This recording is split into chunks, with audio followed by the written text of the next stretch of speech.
آخری بات سنو، حدیث پاک سے ہی میں ختم کرتا ہوں۔ دو صحابہ کی دوستی تمہارے سامنے رکھتا ہوں، دوست بھی کیسے تھے۔ سعد بن ابی وقاص، عبداللہ بن جحش، جن کو کہتے ہیں نا ہمارے ہاں بہت قریبی جگری دوست ہیں، یعنی اٹھنا بیٹھنا ساتھ میں، کھانا پینا ساتھ میں، بازار جانا ساتھ میں، ایک طرح کے کپڑے پہننا۔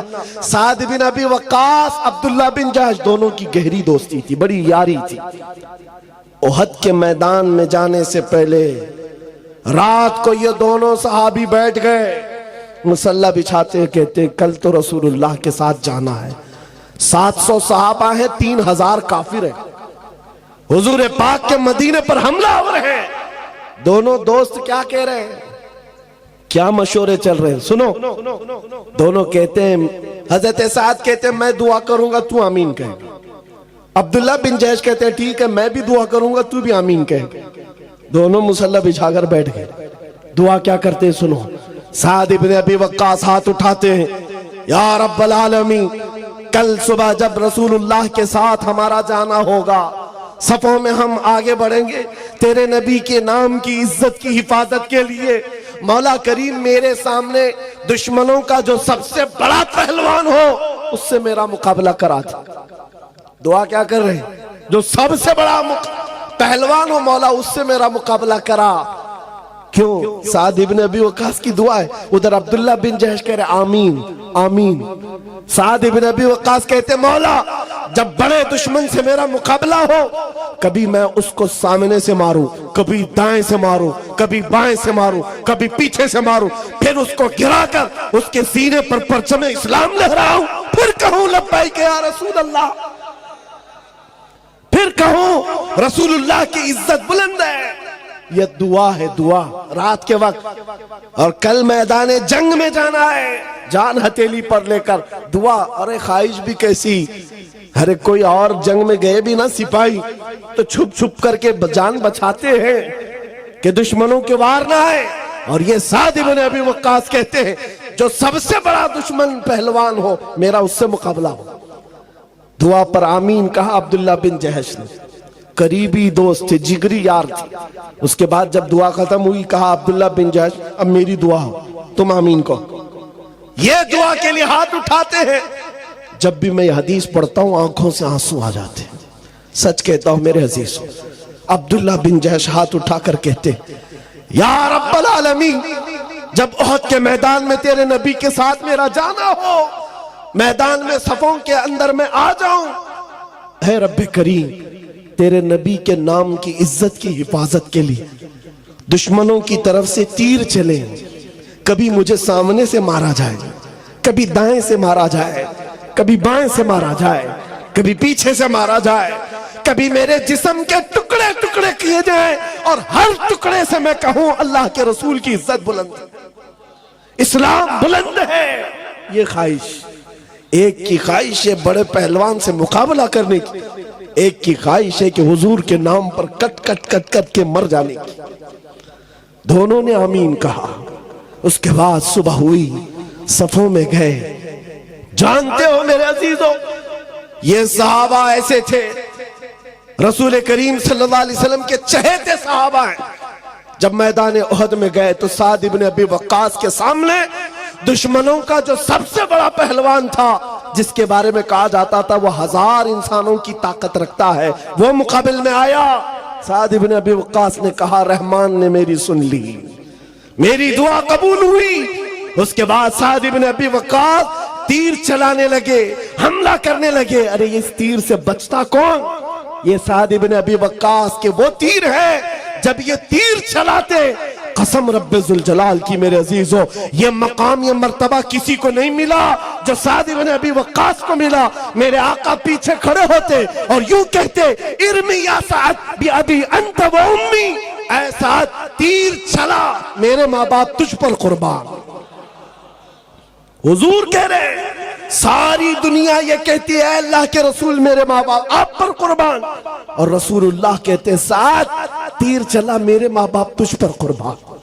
یہ ایک ہی صحابی ہے، تنہا ارمی یا سعد، اے سعد تیر چلا۔ تیر چلا تھے اور حقیقت میں ویسے ہی ہوا جیسے ان کی مرضی تھی۔ بخاری شریف کی حدیث ہے، لو اقسموا علی اللہ لأبرہ، اللہ کے کچھ بندے ایسے ہیں کہ اگر وہ قسم دے دیں اللہ کو، اللہ ان کی قسم پوری کرتا ہے۔ یہ وہی صحابہ تھے، خواہش تو ایک رات پہلے کیا تھا، رب نے ویسے ہی دشمن بھیجا۔ اب سعد بن ابی وقاص نے مارنا شروع کیا، کبھی دائیں سے، کبھی بائیں سے، کبھی سامنے سے، کبھی پیچھے سے۔ وہ تنہا پہلوان کو اتنا چکنا چور کر چکے تھے، وہ زخموں سے نڈھال ہو کر گر پڑا، اس کے سینے پر چڑھ کر کے پرچم اسلام لہرایا، پکارا پھر لبیک یا رسول اللہ۔ اے نوجوانوں، اس وقت تو کہنا بنتا ہے لبیک یا رسول اللہ۔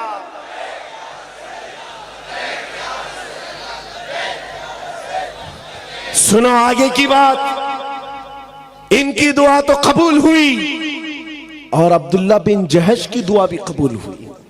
رات کو انہوں نے جو دعا کیا تھا، ہوا یہ کہ دوپہر کے وقت وہ لڑتے ہوئے کافروں کے نرغے میں آ گئے، دشمنوں کی بھیڑ میں آ گئے۔ دشمنوں نے عبداللہ بن جہش کو دائیں سے مارا، بائیں سے مارا، سامنے سے مارا، پیچھے سے مارا، اتنا مارا، اس کے بعد گرا کر ان کے جسم کی 80 بوٹیاں کی، 80 ٹکڑے کیے تھے۔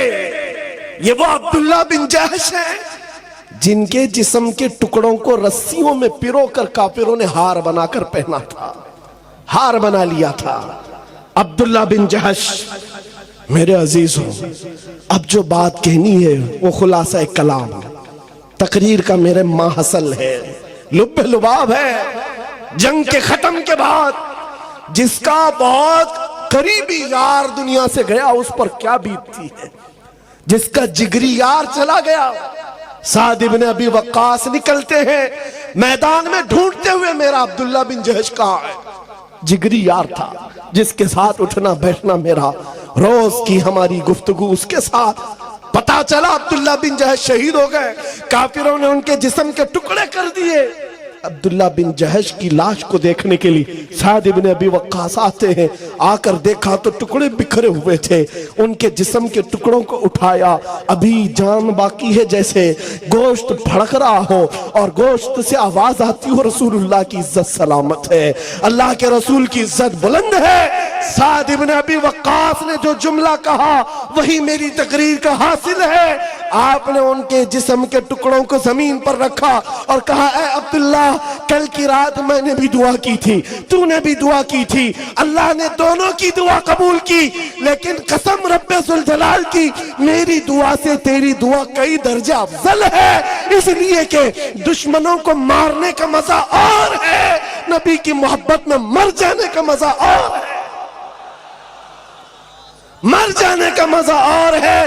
زندگی یہ نہیں کسی کی، کسی کے لیے زندگی ہے نبی کی، اور نہ سمجھ مرتے ہیں زندگی کے لیے، جینا مرنا ہے سب کچھ نبی کے لیے۔ اے سنیو، آج میں تم سے پوچھنا چاہتا ہوں، زندگیاں جو رب نے تمہیں دی ہیں، نبی کو چھوڑ کر کب تک بھاگو گے؟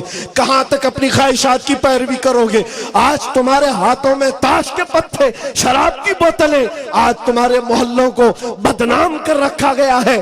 کوئی بھی نشہ پوچھے تو اسے مسلمانوں کا محلہ بتایا جاتا ہے۔ یہ کیسی قسم کی بے حیائیاں ہمارے محلوں میں آ گئی؟ مجھے بتاؤ، ان صحابہ کے سامنے کل قیامت کے دن تمہیں کھڑا ہونا ہوگا جن کے جسم کے 80 ٹکڑے ہو گئے، اس وقت تم کیا منہ دکھاؤ گے؟ ایک سعد بن ربیع ہے صحابی، جن کو 12 نیزے لگے تھے، پیٹ پھٹ گیا تھا، انتڑیاں باہر آ گئی تھی، جان ابھی باقی تھی۔ جو صحابی قریب آئے ان سے کیا کہتے ہیں؟ سعد بن ربیع، سعد بن ربیع کہتے ہیں، اے میرے دوست، جاؤ اللہ کے رسول کو سلام کہہ دینا، میں زندہ رہ کر کے آپ کی عزت کی حفاظت کا حق ادا نہیں کر سکا۔ 12 نیزے لگے ہوں، پیٹ پھٹ گیا ہو، پھر کہتے ہیں میں نے حق ادا نہیں کیا، حق ادا نہیں کیا۔ ہم تو بریانیاں کھا کر، گوشت مرغے کھا کر ابھی بھی یہ سوچتے ہیں کہ نعرے لگا کر حق ادا کر دیا۔ جنہوں نے جانیں دے دی، پیٹ پھٹ گیا، اولادیں فنا کر دی، پھر کہتے تھے جان دی ہوئی اسی کی تھی، حق تو یہ ہے کہ حق ادا نہ ہوا۔ اے سنیو، آج بیداری کا دن ہے، آج بیداری کا دن ہے۔ جیسے ابھی آپ کو جامعہ میاں نے